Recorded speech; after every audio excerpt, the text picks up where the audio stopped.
Well, good morning. It is the 30th of July, 2021, and welcome to another daily devotional.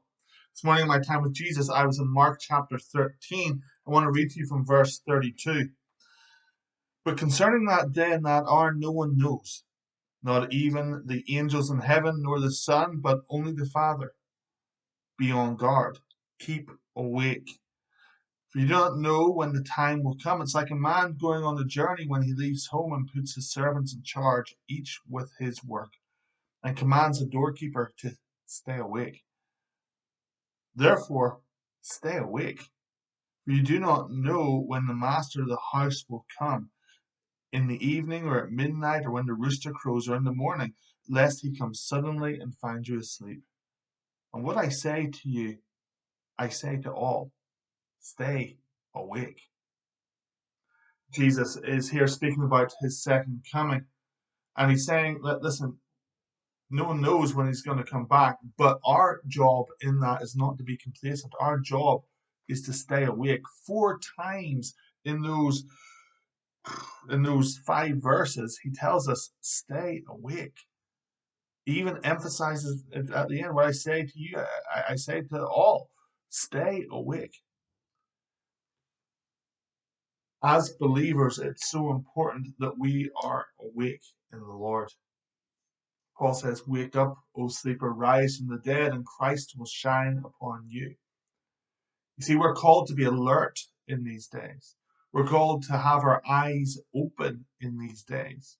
We're called to be people of vision and of hope, people who are prepared for the coming of the Lord.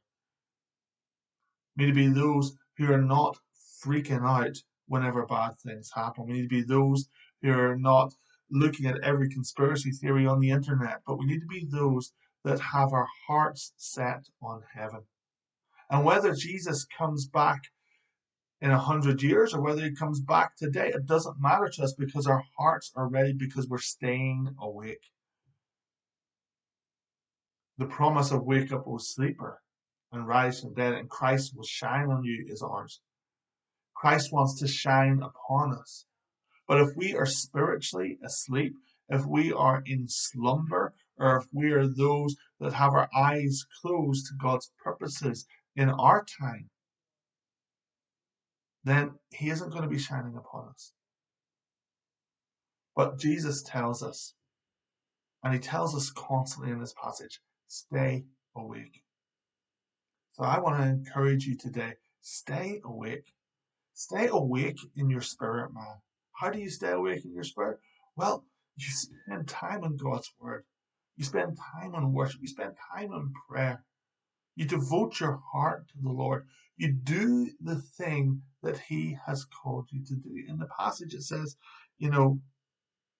each with his work, and he commands the doorkeeper to stay awake. Each one of us has been given our work by the Lord. Each one of us has been given our purpose. And I pray that whenever the Lord does come back, he finds us doing what he's called us to do. Folks, stay awake.